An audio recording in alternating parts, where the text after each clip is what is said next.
As British troops prepared for war, Prime Minister Anthony Eden was about to address the nation on the Suez crisis. I got a call in the morning, early in the morning, to say that the Prime Minister wished to make a broadcast. And I was to go to number 10 and direct it. We drove to Downing Street and asked Sir William Clark, who was his PR man, and I said, what's going on? And he said, I don't know. I think the old man has gone mad. It was one of the most important broadcasts of Eden's political career. With the fate of his regime in the balance, Egyptian President Gamal Abdel Nasser also broadcast to his people. سنقاتل زي ما قلت امبارح لآخر نقطة دم ولن نسلم أبداً. All of us had a gun at home so that when they entered Cairo, we would shoot from the windows. Well, I was terrified, absolutely terrified. The next 3 days of bloody battle and momentous political struggle would define Britain's future on the world stage.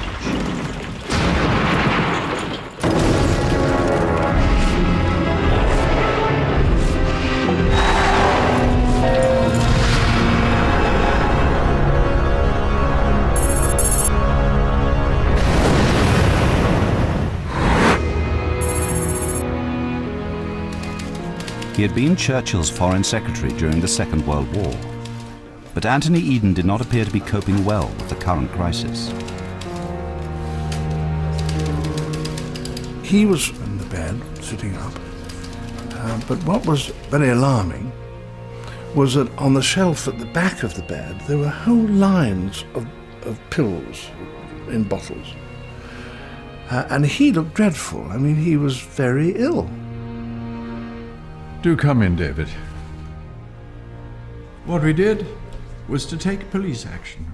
Obviously his health was, from the physical strain of the whole thing, was not getting any better. But personally, I don't think it in any way affected his judgment. I certainly got the impression that it was personal between him and Nasser. Egyptian President Gamal Abdel Nasser had nationalized the Suez Canal Company, then jointly owned by Britain and France. As part of a secret deal with the British and French governments, Israeli paratroops had attacked Egypt, and now British planes were bombing Egyptian airfields.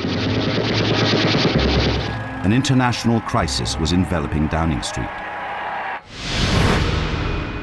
I felt as if Suez Canal was flowing through my drawing room because the whole of Downing Street was awash with Suez, morning, noon and night for weeks and weeks on end. To end the fighting and to separate the armies.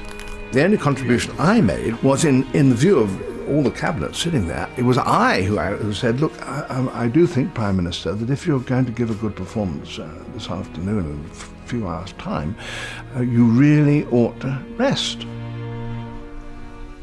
Very well, if you think it best. Would you all mind? Very well, he said, and we all filed out. Good evening. I know that you would wish me, as Prime Minister, to talk to you tonight on the problem which is in everybody's mind. Eden's wife was aware of just how important the broadcast was.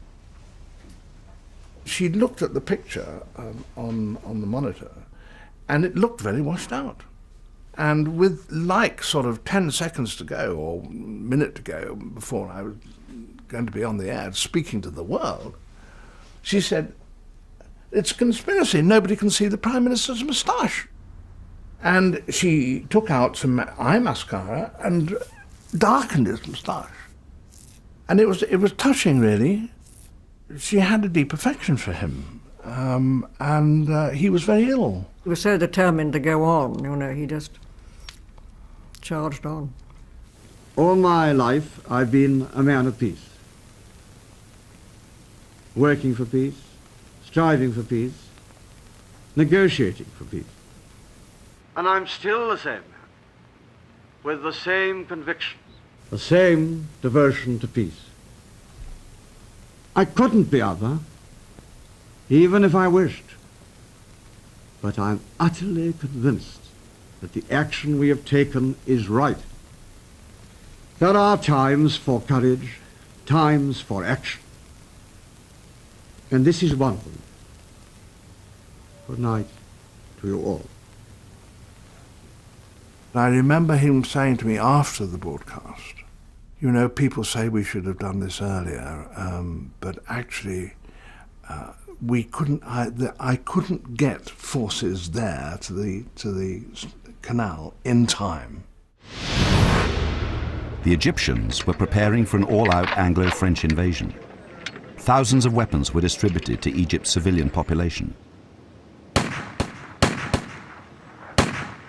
What they did is they asked us all to train to shoot guns. And we had the old Lee and Enfield guns still in those days. And they gave me one and they took me to training to shoot. I said, why do you want me to shoot on what? They said, when they enter Cairo, you have to stand in your balcony and shoot on the invading troops. I said, but if I shoot at somebody, first of all, I'm unlikely to hit anyone because I'm a very bad shot. Secondly, they'd shoot back at me and destroy the whole building where we're living. I mean, what's the point? That's an idiotic thing. I'm not going to win this war.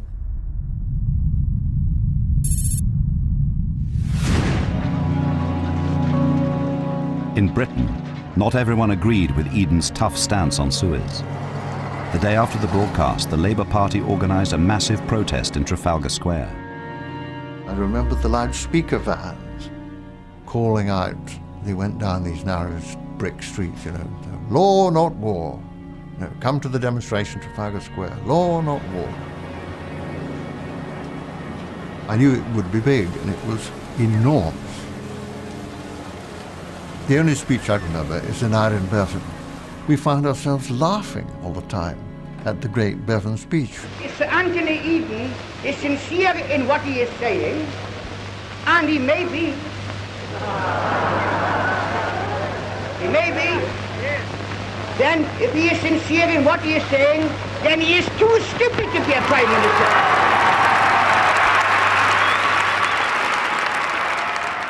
Bevan was having an anti-Suez rally in Trafalgar Square, and I was just sitting in Downing Street, and I thought I might go up and have a look. And walked up to Trafalgar Square, and I stood on the edge of the crowd. And after a bit, some of the people on the edge kind of recognized me.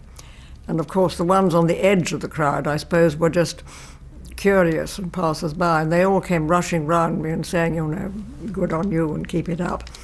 And of course, the anti-Suez people were all near Bevan in the middle.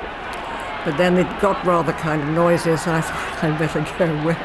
It gave me an impression that, you know, most people were still really for Suez. But the opposition to Eden was more vociferous. We went down Whitehall to try and get into Downing Street to see Anthony Eden.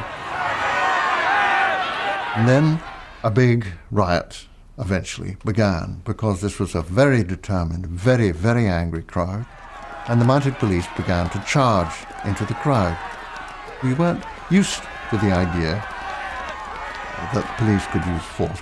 Neither were we used to the spectacle of policemen on horses charging into an unarmed crowd and clubbing down women.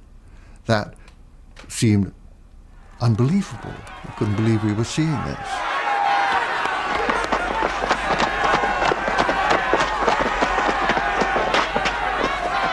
We had a trust in government and a trust in the state.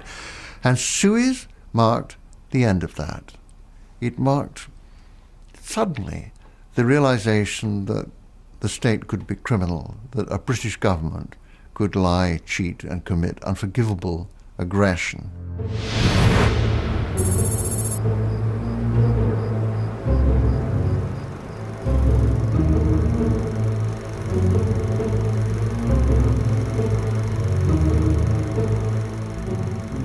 In Cairo, Nasser watched pictures of the Trafalgar Square riot with satisfaction. He revealed his contempt for the British Prime Minister to a close confidant. إيدن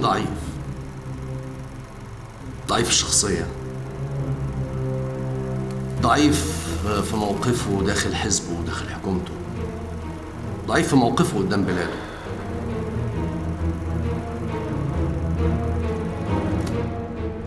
وزي العديد من الرجال الضعفاء بينجذب لفكرة القيام بعمل عنيف.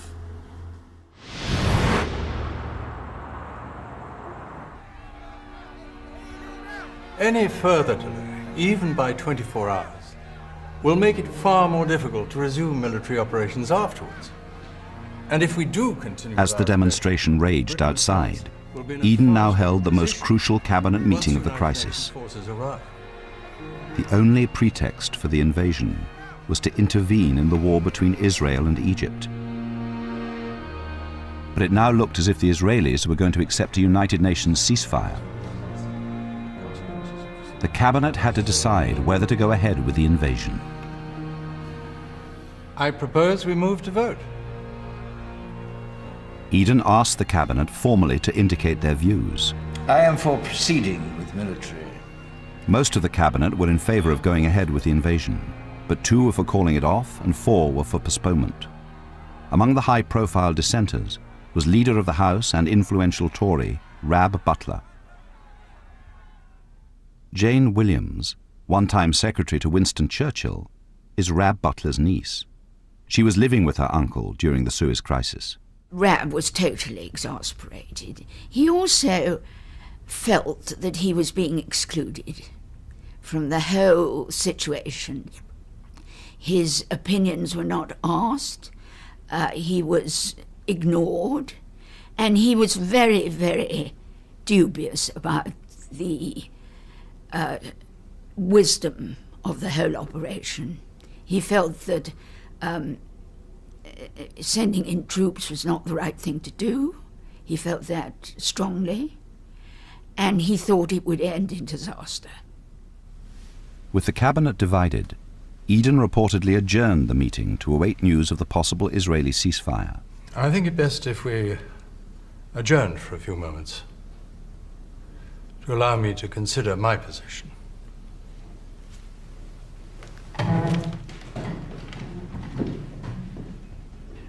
He would say, you know, all of us were deeply worried about Anthony. People do criticize him. They wonder whether he's up to the job.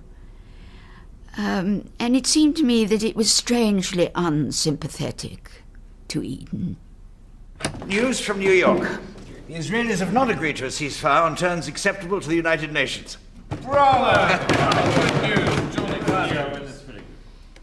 May I now assume that we unanimously agree to continue with the initial phase of our operation and airborne landings tomorrow morning? With no ceasefire, momentum for invasion was unstoppable, and the cabinet swung behind Eden's fateful decision.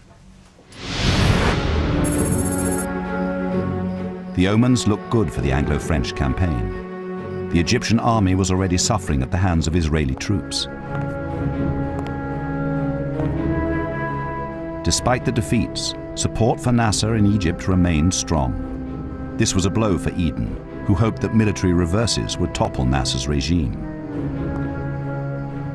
Regime change was always part of the policy, but never avowed. And this, of course, is one of the extraordinary similarities with Iraq, that in both cases there was a dual objective, the second one being a regime change, but the second one was never avowed on either occasion. But in order to achieve that, a pretext was necessary for the launching of the operation in both cases. And in both cases, a certain amount of deception was practiced in order to achieve the pretext.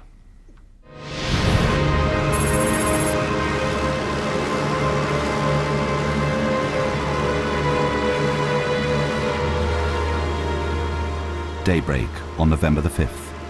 668 paratroopers flew towards El Gamal airfield, west of the Suez Canal at Port Said.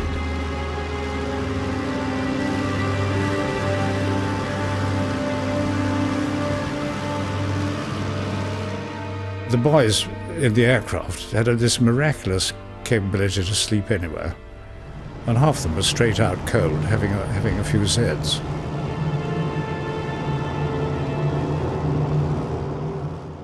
Something to do, we started singing, and we all know we was going to the Mediterranean beach, so it was appropriate that we should sing "We Do Like to Be Beside the Seaside." Yes, I do like to be beside the seaside. Oh, I do like to be beside the sea. Yes, I do like to walk upon the prom, where the brass band play till the pom.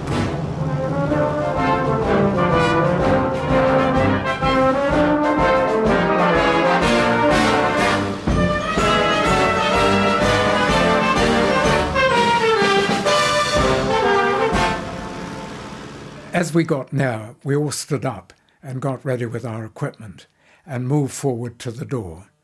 I had my toe on the outside, and looking down, could only see the sea below me. The red light was on, and then you're all poised up, ready to go. And then suddenly, green on go, and bang, bang, bang, we were all out. There was a moment of beauty. Going out of the door,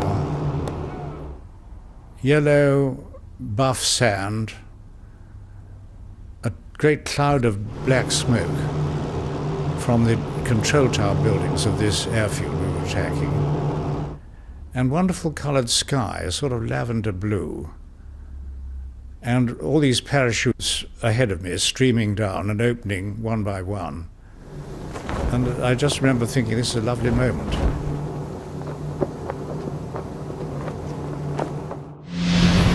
On the ground, the lightly trained civilian resistance mobilized as best they could to support the Egyptian army.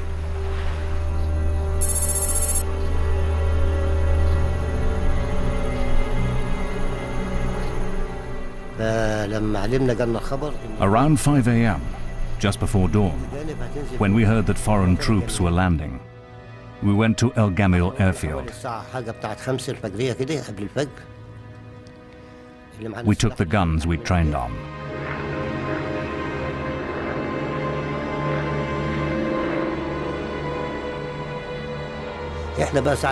So when we saw them coming down in their parachutes, we started shooting at them. I'd noticed all these fireflies almost streaming across the view.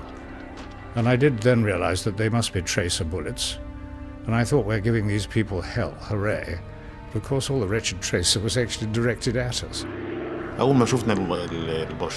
As soon as we saw the soldiers coming down with parachutes, we started shooting at them. It was my first time. I was happy to kill even one of them. I was happier and happier the more of them got hit. I got this incredible smack in the right eye and saw nothing but white fluff on that side. Well, the first immediate feeling was disbelief. You know, I don't believe this has happened. I didn't know what it was, indeed. I thought, well, the eyes obviously had it. As it hit the ground, your parachute took a slight breath, and you came down with luck like thistledown. A lot of bullets came across the sand, sort of dotting towards me, and I thought, bugger this. You know, I seem to have been hit once, and I'm going to get hit again. The very first thing I saw when I landed, I rolled over and I landed right next to an individual who had half his face blown away. He had half of his cheek was torn out and half of his jaw was gone. He was screaming, and he said to me, "What do I look like?" And I said, "Relax, it's all right, you're going to be okay."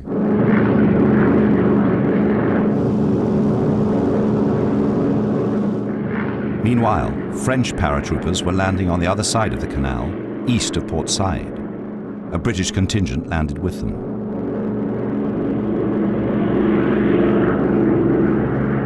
The French, with their great experience, carried their weapons through their harnesses. And we weren't allowed to, in case they got caught up in rigging lines or somebody else's rigging lines. And so we had to have ours wrapped in containers, personal equipment containers. And so I landed there with no weapons at all, other than this container. And then I couldn't undo the belly thing. Despite the build-up, most Egyptians were amazed that the invasion had actually gone ahead. I never had thought that they would do anything like that. I mean, it was incredibly stupid. You must admit today that this aggression was completely idiotic. I mean, you don't just go into countries, like we see that now also, that it's completely idiotic. You don't just walk into a country and invade it. You don't do that sort of thing. For what reason? For nationalizing the Suez Canal? The Egyptians were putting up significant resistance, and British casualties began to mount. Well, suddenly this quite big garage was half full of people who'd been brought in on stretchers. And there they were lying down, mostly shocked. And the really impressive thing was nobody complained. These young men had just had their lives ruined, really. And nobody complained at all. Well, I thought, God, if we go on losing chaps at this rate, we're in for real trouble. We'd taken 700 people there, or 600 odd, and if we could lose 20 in a matter of half an hour or so, I thought this is going to be a real party.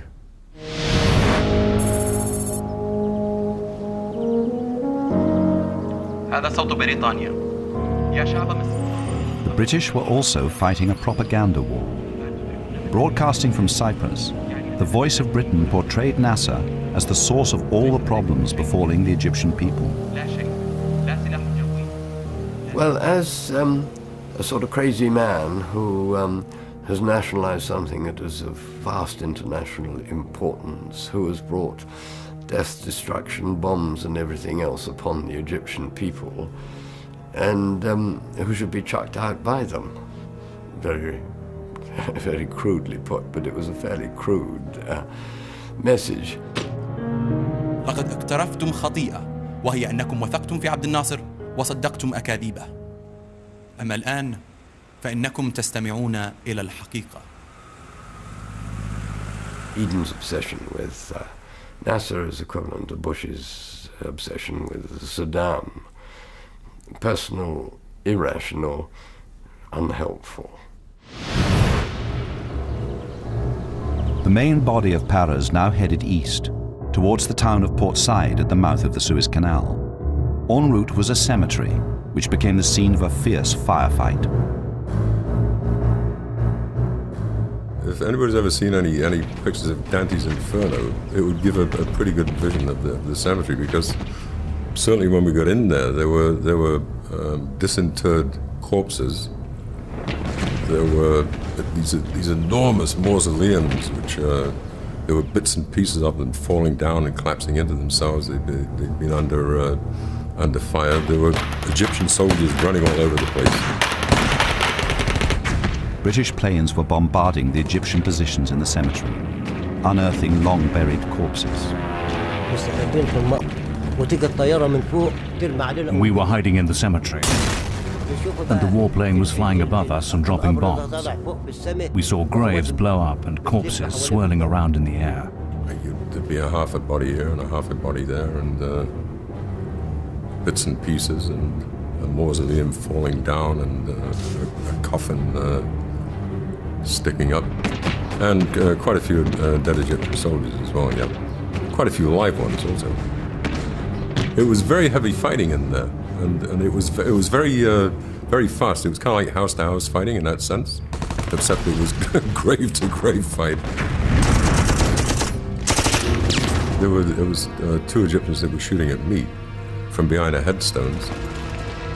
I walked around the corner. They opened fire on me. They missed, and I fired at them, and I shot them both.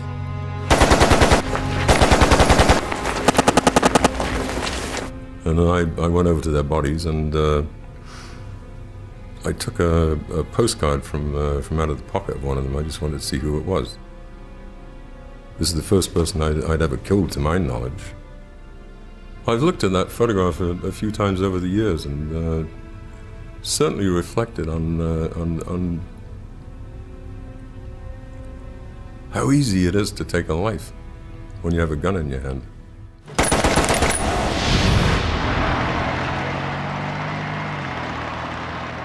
The international political battle was proving more difficult than the war on the ground.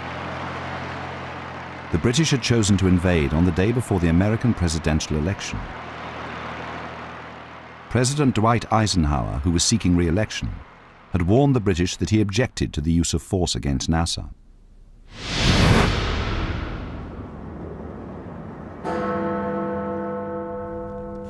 Eden now wrote to Eisenhower, convinced he could overcome the American opposition.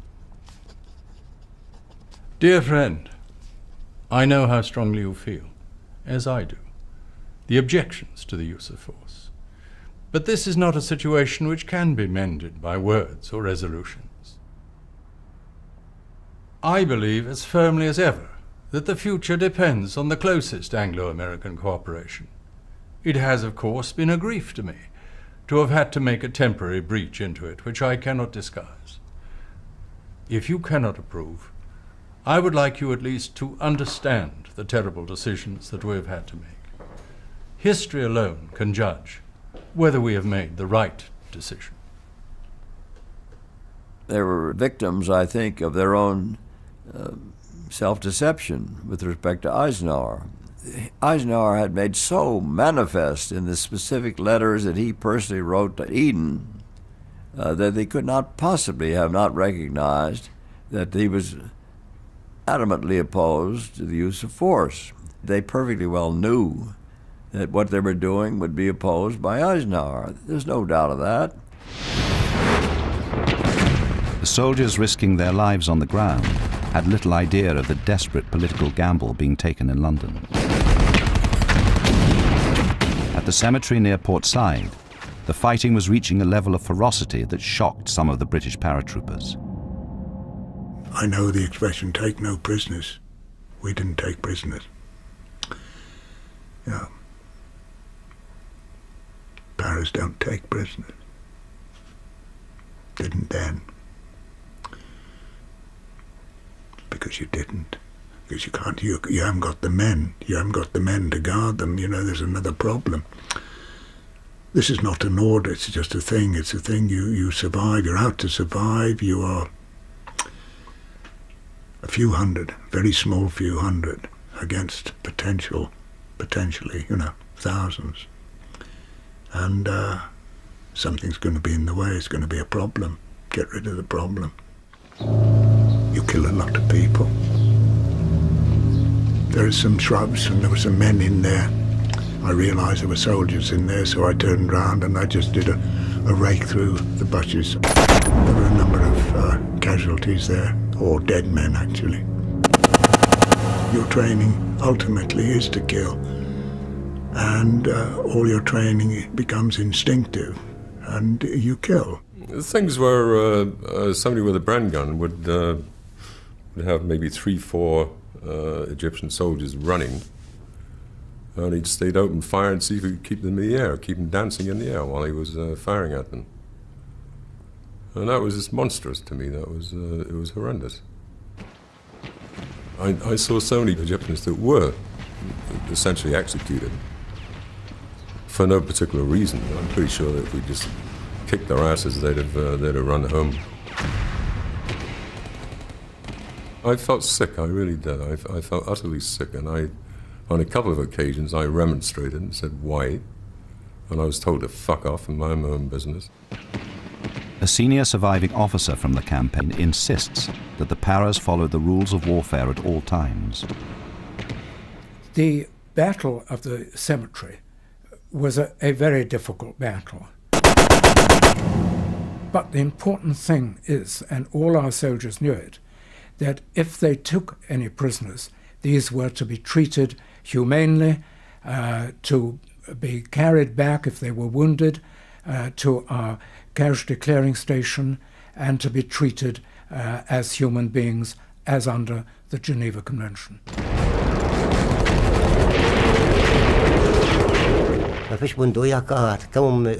How could a rifle fight against a warplane? When we realized that nearly 3/4 of us were killed, we pulled out. We ran away.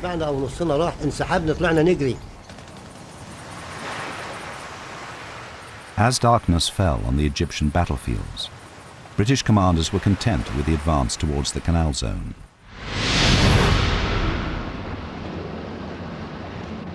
But in Downing Street there were some troubling developments. That night, Eden's private secretary received a call from the French embassy. I suppose it was round about midnight when I was woken by a telephone call from the French ambassador. He said there had been a letter from Bulganin, and had I read it.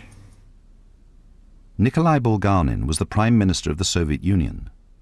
Relations between East and West were strained following the recent uprising in Hungary. The day before the Suez invasion, Russian tanks had entered Budapest. Soviet troops were currently occupying the National Assembly.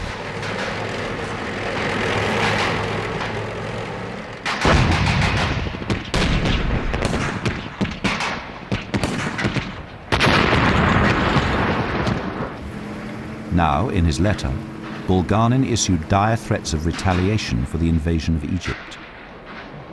There were threats of determination to crush the aggressors.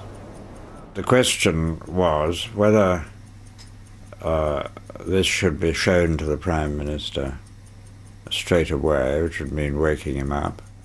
Having pondered over this for a bit, I thought that the most sensible thing to do was to leave it until the early morning.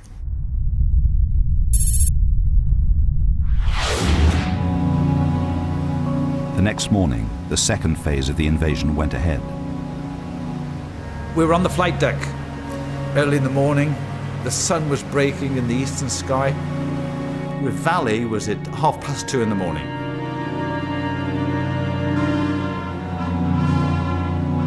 So exciting, you just can't believe it, you know. I mean, it was the very thing you joined up for, you know, to be in uniform, to have a rifle. We've been practicing for 9 months how to shoot and how to kill and how to assault, and here we were actually doing it. You know, we couldn't believe our luck. While the Paras approached from the west, a large Anglo-French fleet now attacked the Canal Zone from the sea. I recognised that this was a serious enterprise when I went up one morning and I saw this vast armada, mainly French battleships and aircraft carriers all around, and it was quite clear that, you know, this was a sort of second D-Day almost. We were definitely going to do it.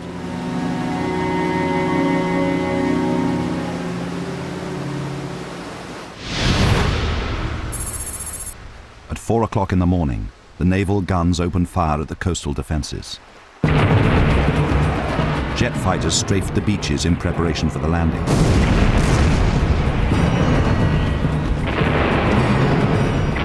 At 4:45, Royal Marines of 40 and 42 Commando began their assault.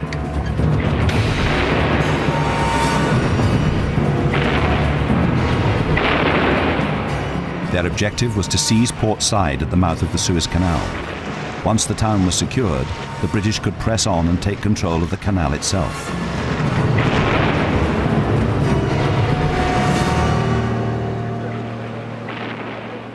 4-5 Commando now joined the attack by helicopter. Just as we were about to get in the helicopters, a cheerful naval officer announced on the broadcast, we've just received word that there is that 45 Commando can expect heavy opposition ashore. That's the last thing I heard as we got in the helicopters and flew off.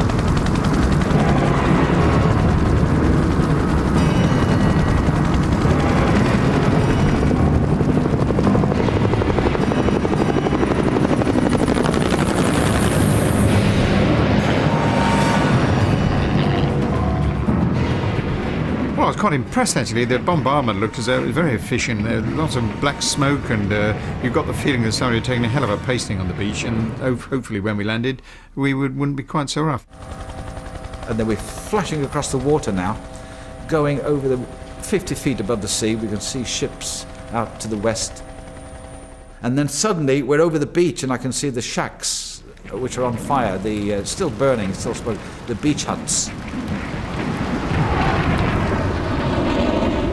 And then we were down, down, down, down, and suddenly we hit the deck in a cloud of dust. And as we leapt out, not knowing where we were really, I don't remember that we were being told we were going to be landed at Dilesop statue. We landed, hit the deck, bang, out through the doorway, which is what we've been trained to do, run out 20 yards, fling yourself down. Don't know where you were, fling yourself down, come on aim, in a firing position, all round defence. Helicopter takes off, clouds of dust, and there we are on the beaches in Port Said, and there's bullets flying over, and the sound of gunfire, and you think to yourself, God, we're here.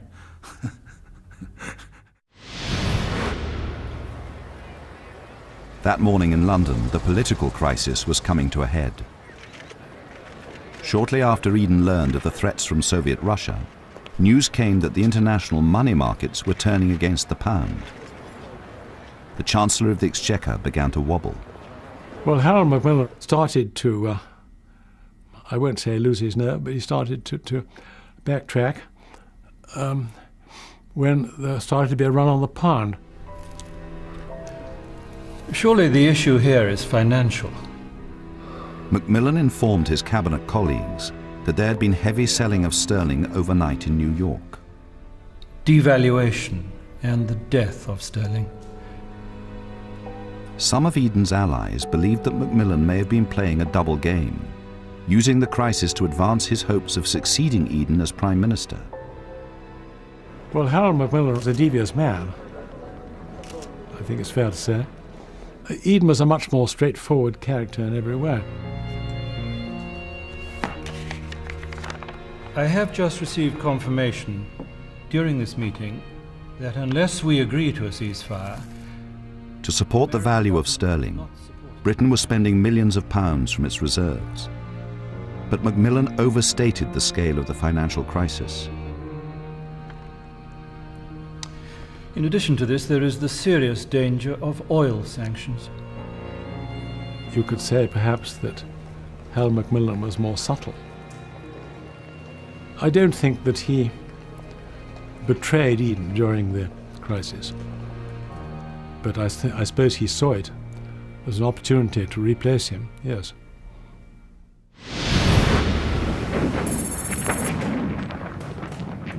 In Egypt, the British forces were now entering Port Said.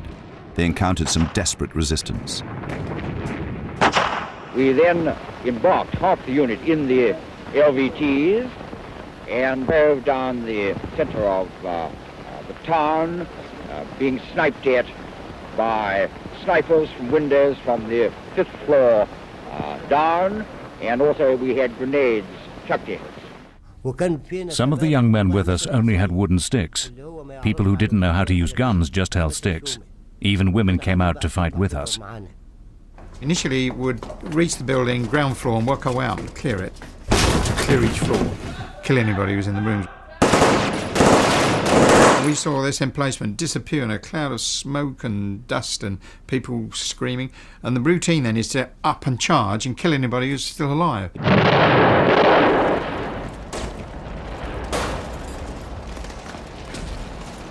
We reckon there were some that were 12 years old, and I saw one sergeant take the weapon away and cuff him around the ear and told him to bugger off. He could hardly carry the weapon. He was kind of undernourished little lad. It does cross your mind that this isn't what we should be doing. You don't want to kill civilians or children particularly. It would make you hesitate slightly. Unless he was firing at you, then you wouldn't hesitate. The British didn't think that the Egyptian people in Port Said would fight in this way. They thought that the people would welcome them and overthrow Abdul Nasser. But it was the opposite. People fighting to the death. We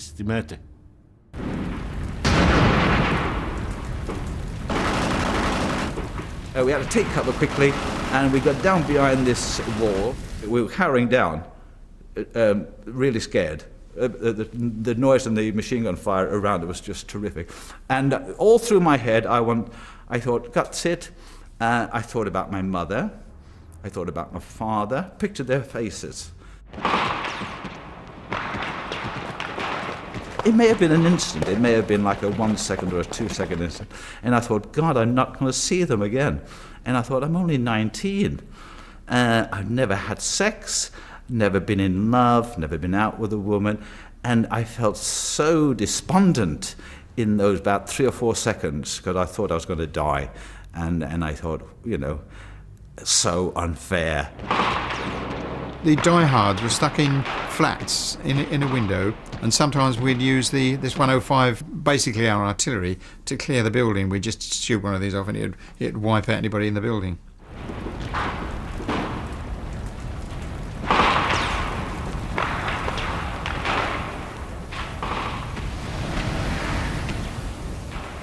Of course, in those days, I've got to admit it, they were wogs to us in the Marines in 1956. There was Europeans and we were wogs. And we freely used that expression without any hesitation. And we considered them less than mortals, I dare say. We had no qualms about shooting them. We were carrying out the aims of the British government. Britain had said, we've got to take the canal we would, and to the devil the hindmost. And living in the Middle East, they were just trouble. Just as military triumph seemed to be within the soldiers' grasp, political defeat was staring their masters in the face. To rescue the pound and to stave off the threat of sanctions from the United Nations, Britain now needed the help of her great wartime ally, the United States President. The response was emphatic. Eisenhower simply told his people in the administration that they were not to do anything to assist the British with respect either to the currency or with respect to oil until they had made a firm commitment and started to withdraw from Egypt. And he held to that. Unless we agree to a ceasefire, the American government will not support us with the IMF.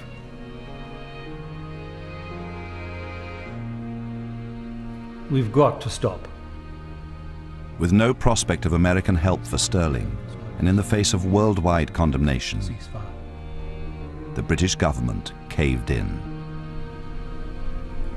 So we are agreed then?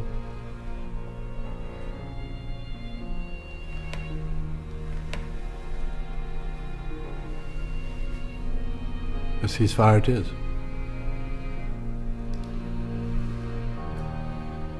I think he would have gone through with it, and he was always in favour of going on.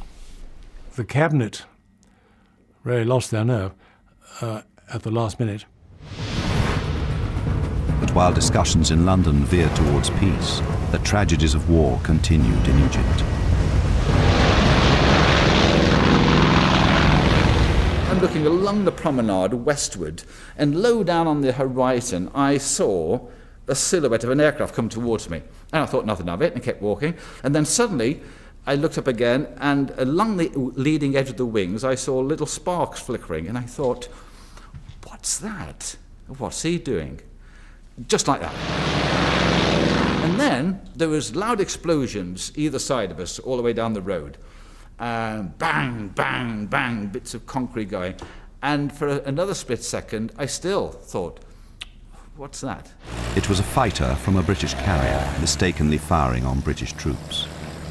You could see the smoke coming from his guns, and the next second we were hit by a burst of 38mm cannon shell fire, which went through us like a scythe. And then I saw in front of me 2 or 3 Marines' bodies going up in the air, rifles and bodies going up about 8 feet into the air. And I was doing somersaults and came down with a bit of a thud, with my left leg hanging by a few shreds. It was only 50 feet above our head, frightening siege, a roaring sound, gone. People up ahead, there was bodies all over the place up ahead. Actually, my trousers were on fire as well at the time, so it was quite an interesting situation. It was an absolutely devastating experience. There was a Sergeant Powell on the opposite side. He'd had a shell hit him in the side, and all his intestines were hanging out in a plastic bag. And I felt quite sorry for him, actually. It looked very painful. And I didn't appear to be in any pain at all. And I mean, suddenly, in a matter of seconds, there was carnage all around you, really. And it was the first time I'd experienced the devastation of air power, and I never forgot what it was like. And we're only talking about one plane alone.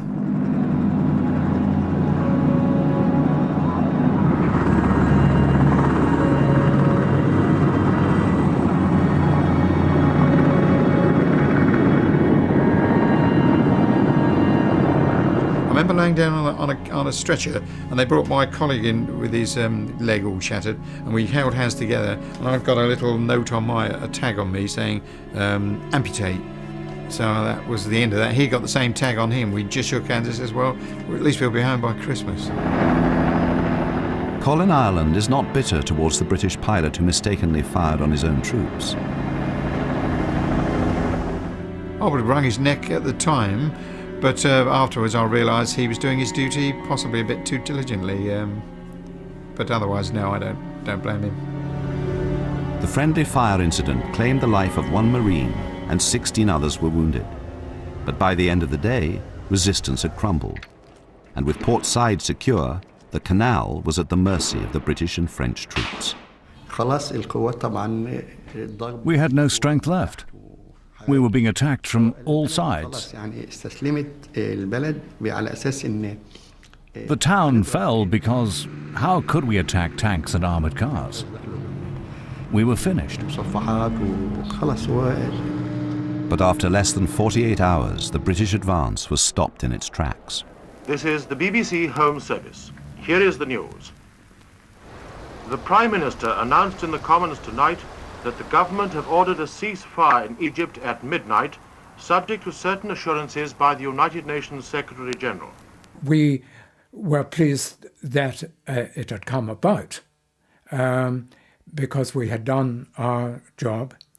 But what we couldn't understand was why our advance had been halted. We could certainly have completed the occupation of the canal. We were only about 24 hours off doing so. And I think that we would have had then an ace in our hand. And I certainly regretted that it was called off. And Eden certainly regretted calling it off. In a Cyprus military hospital, it was calm after the storm. Lieutenant Kavanagh of Worcester, a doctor, was wounded by anti-aircraft fire as he parachuted down. I thought this is simply terrible. I mean, we've gone off on this bloody awful expedition, which nobody could justify. And these boys have been wounded and ruined and died for nothing. And that didn't seem to be right. After the ceasefire, there were still thousands of British troops in Egypt. Soldiers like young Army Captain Michael Parkinson faced an increasingly hostile local population. It was the first time that I had seen men at war. It was the first time that I had heard and been under gunfire. And I didn't come out of it very well. I mean, I just didn't like it at all. We were driving through in this convoy through the streets around when the mob came across an intersection and in front of us and isolated us from the rest of the parade. And I sat there looking at them, and they were looking at me, and there were 4 guys in the back who were not armed. I had the 45, which I mean I'd never fired in anger, and he had a Sten. And we're looking at it seemed like an eternity. And then one of them jumped on top of the Jeep and started jumping up and down. And I thought, we've had it. At which point, my driver got out and I said to him, "Here, I just cleaned that fucking Jeep." He said, "Get off." And I thought, no, we have had it. And I got at him and got off and parted with it too. And I thought, this is extraordinary. I mean, I was convinced we were going to be killed on the spot.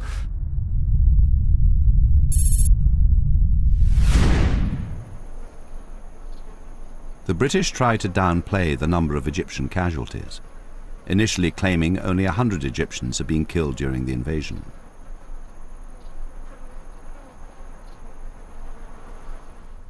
I think the first thing that goes through my mind is death. I always think about death when I think about Suez. These graphic images were not broadcast at the time.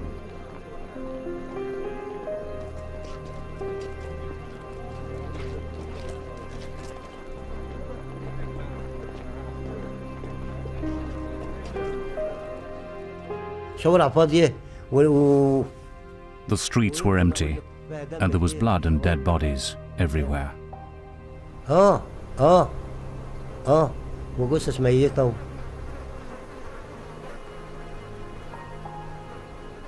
was mainly bits that we were picking up. And it really was a torso, and then a head, and then a leg, and then a couple of arms, and then another half a torso, and just chucking them onto the lorry and throwing lime over them. There must have been several hundreds. I can't see there being any less, because we were at it all day, picking up the body pieces.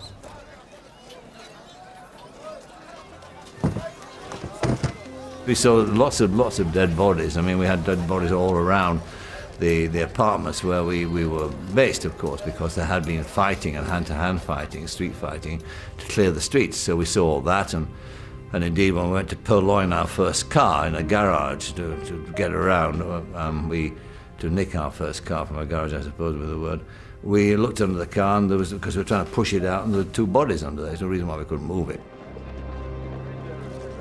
In fact, at least 650 Egyptians were killed, around a quarter of them civilians, including women and children. An estimated 2,000 were wounded. Anglo-French losses were 26 dead, 129 wounded. In spite of the fury across the Arab world and the international condemnation of the invasion, Eden remained unrepentant.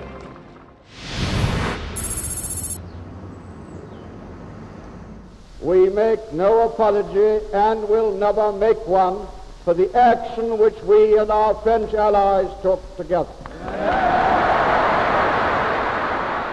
It was an empty defiance. Britain had been humiliated.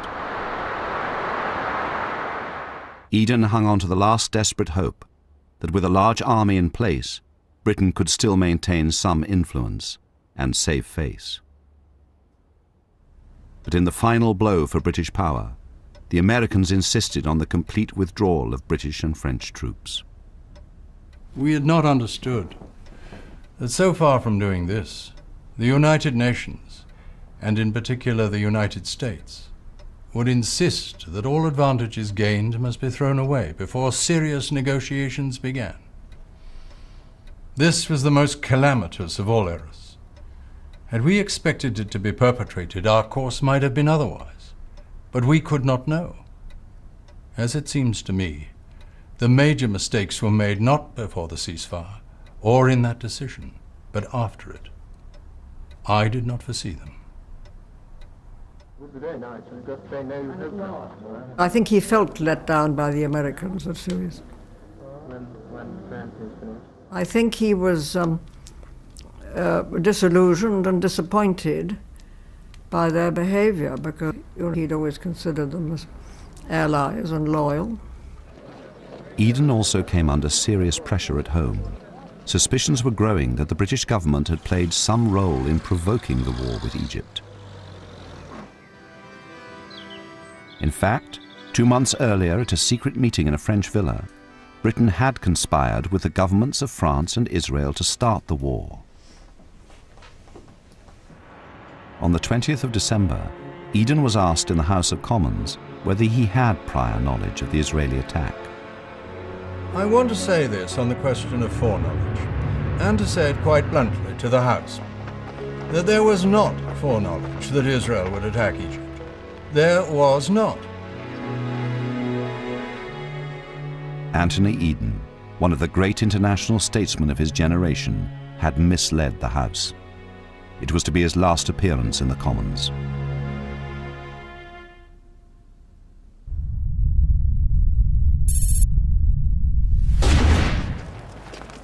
Days later, Britain withdrew its troops from Egypt. It was the final humiliation. All I want to do is to get home. That's all I want to do. Get home in one piece. I mean, I know it sounds rather sort of callous, but that was the way it was, and most national servicemen felt that way.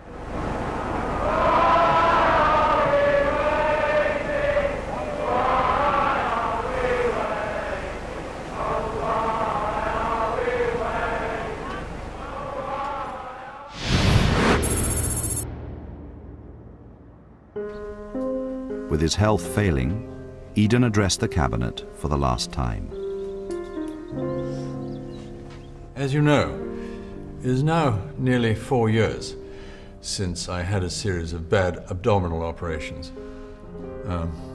which has left me with a largely artificial inside. In short, the doctors have told me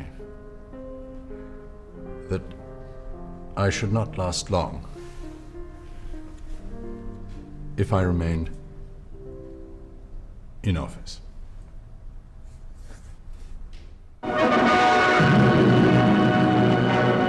It was announced from Buckingham Palace that the resignation of Sir Anthony Eden as Prime Minister had been accepted, and a statement from Number 10 gave ill health as the reason. I wish my successor all good fortune and Godspeed to you all. Goodbye. Thank you very much. While Suez marked the end of Eden's political career, Nasser emerged triumphant. Nasser became the biggest hero in the Middle East. He became a god because they considered that he had defeated France, Britain, and Israel by throwing them out of Egypt. And he became a god. The meaning of Suez is that there is an end to the methods of the 19th century. Suez gave confidence to many countries. I think Suez helped many of the African countries to be sure of themselves and insist about independence.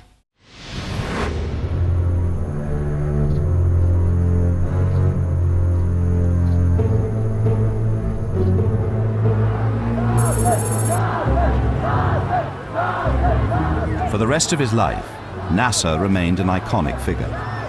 At his death, he was mourned across the Arab world.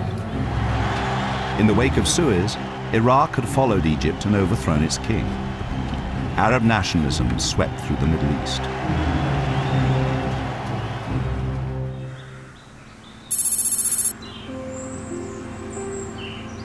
For all the achievements of his political career, Eden's reputation will forever be defined by his role in Suez.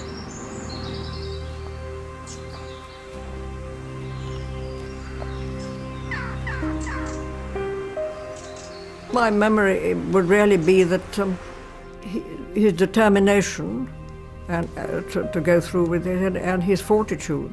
Never doubted that what he was doing was right. But Eden's ill-fated invasion of Egypt became the single most enduring symbol of Britain's post-war decline. We have the trappings of a great power, but after Suez, we really know that it is empty. It's a pretense, it's a husk. We are not a great power anymore. We can't pretend to be, as of right, through our own strength, sitting at a table with the Soviet Union, United States, China. It's a myth. The events of the crisis from the Egyptian perspective tomorrow, the other side of Suez at 9 on BBC 4. If you haven't got BBC 4, you can find out how to receive it by calling 08700 10 10 10. Here on BBC 2, Jeremy Bowen is in the hot seat. Have I Got News for You is next.